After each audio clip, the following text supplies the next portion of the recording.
스마트 공간을 보면 대부분 자율자석제라 오해를 하고 있는데 단순하게 자율자석제를 만드는 것이 스마트 오피스가 아니고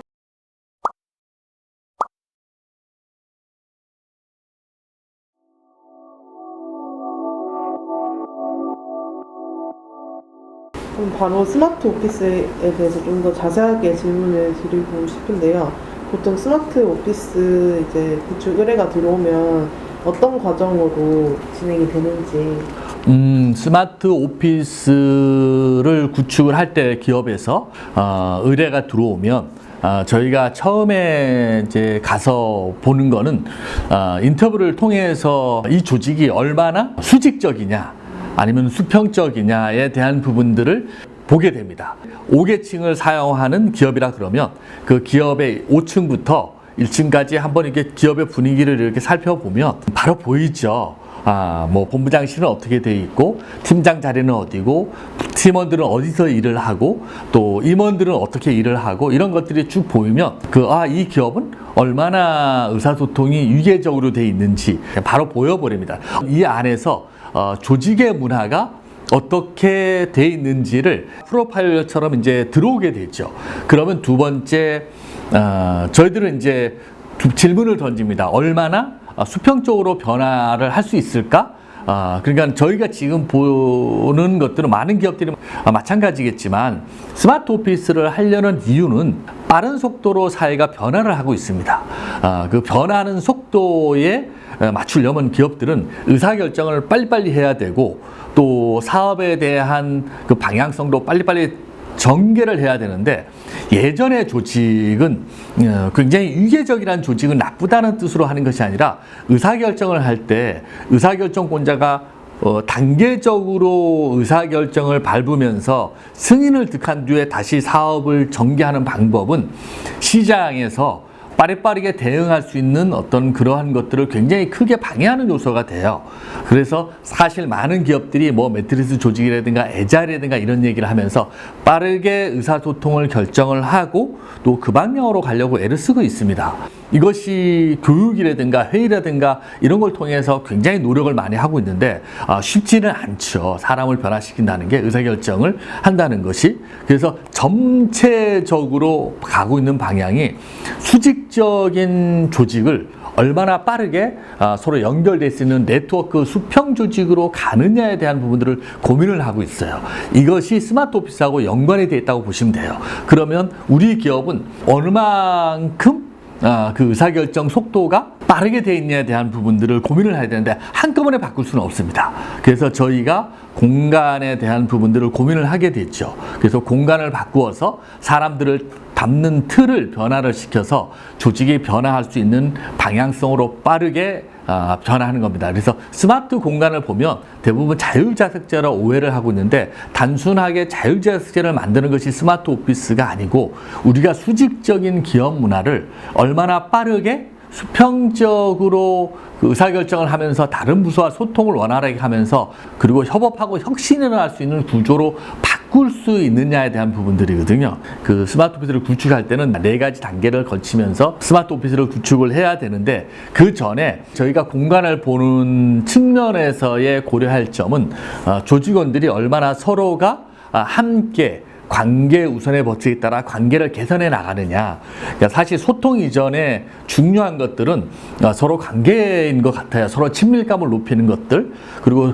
뭐 말을 서로 사소한 말을 서로 나눌 수 있으면서 의사소통이 일어날 수 있는 바탕을 만드는 거라고 보고 있는 거거든요. 아버지하고 아들이 관계가 굉장히 친밀감이 높으면 소통이 수월해집니다. 근데 아버지하고 아들의 관계가 친밀도가 높지 않으면 서로 사소한 소통을 하고자 그래도 의견의 충돌이 있거나 또 소통이 안 되는 거죠. 그러면서 단절이 온다고 보는 겁니다. 그래서 가정에서도 보면 화목한 가정은 소통이 잘 돼요. 기본적으로 화목이라는 단어는 서로가 잘 동화되고 있다는 거하고 똑같거든요. 기업도 마찬가지입니다. 처음에 동화되는 과정이 굉장히 중요합니다. 서로 함께 화목하게 지낼 수 있는 것들이 공간에서 어떻게 연출이 될지를 고민을 먼저 해야 되고, 두 번째, 그러면 각 부서마다 소통은 어떻게 일어나는지에 대한 부분을 관찰을 하고 서로 소통하는 방법에 대한 것들이 이루어난 뒤에 그다음에 협업이 일어나는 거죠. 소통이 원활해야지 각각에 대한 것들이 서로 소통하고 다른 부서하고도 다른 팀하고도 또 개인과 개인이 업무를 주고받을 때도 또 협업이 일어나는 거죠. 그러고 나서 혁신이 일어나는 거죠. 예전에는 뭐 특출한 뭐 뛰어난 인재 한두 사람이 물론 이제 굉장히 중요한 수도 있지만 지금 기업이 조직이 커가고 많은 기업들이 스마트 오피스를 도입하겠다는 걸 한두 사람이 일하는 공간을 스마트 공간으로 바꾸자는 게 아니잖아요. 직원이 최소한 10명 이상 넘어서면서부터는 또 30명, 20명이 넘어서고 100명, 200명, 뭐 몇천 명으로 넘어선 조직으로 클 때 이 조직이 그 전의 방법으로는 굉장히 이렇게 수직적으로 했던 부분들을 다시 서로 동화되고 화목하게 동화되면서 소통이 일어나고 협업을 통해서 혁신이 일어나는 조직, 그리고 의사결정이 빨리빨리 되는 조직으로 바꾸려고 그러면 이제 이렇게 공간을 동화가 되는 서로 우연히 부딪히는 공간을 통해서 더 친밀감을 높이고 또 물 한 잔을 마시면서도 사소한 대화를 나누고 회의실에서 딱딱하게 의견만 나누는 것보다는 사소한 평상시에 서로가 주고받는 언어를 서로 이해하면서 소통으로 들어가는 것들이 서로가 이해하려고 애를 쓰는 바탕이 되는 것이죠. 그것들을 공간을 통해서 만들겠다는 것이 스마트 오피스 공간적인 측면입니다. 어떤 기업 문화를 만들래? 그리고 거기에는 어떤 스마트 워크를 할래? 그리고 어떤 비전과 가치를 실현을 시킬래? 기업의 목표를 한 방향으로 정렬하는 것들, 그리고 그런 것들을 이루기 위한 공간을 어떻게 만들래? 그리고 마지막에 IT라는 기술이 도입이 돼야 되는 거죠. 이 두 가지 측면이 고려된 상황에서 사람과 사람을 어떻게 원활하게 연결을 할래 할 때 기술이 도입이 되는 겁니다. 기술을 앞에다 놓고 사람들을 강제적으로 기술에 쫓아가게 만들면 사람들의 관계는 무너져 내리겠죠.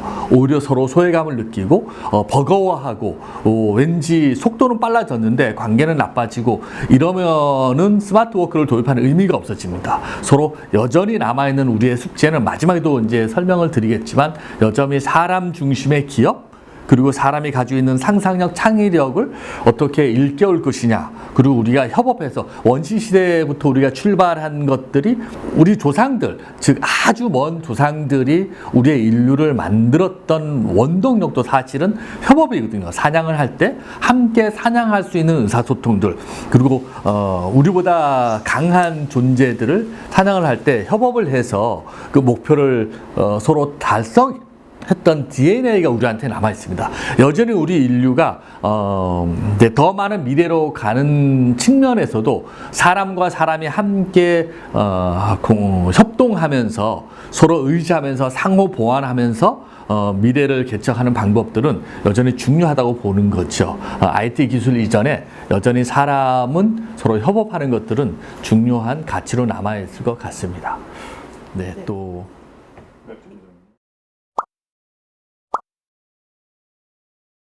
혹시 정보가 좀 유익하셨다면 구독, 좋아요, 그리고 알림 설정 꾹 부탁드립니다.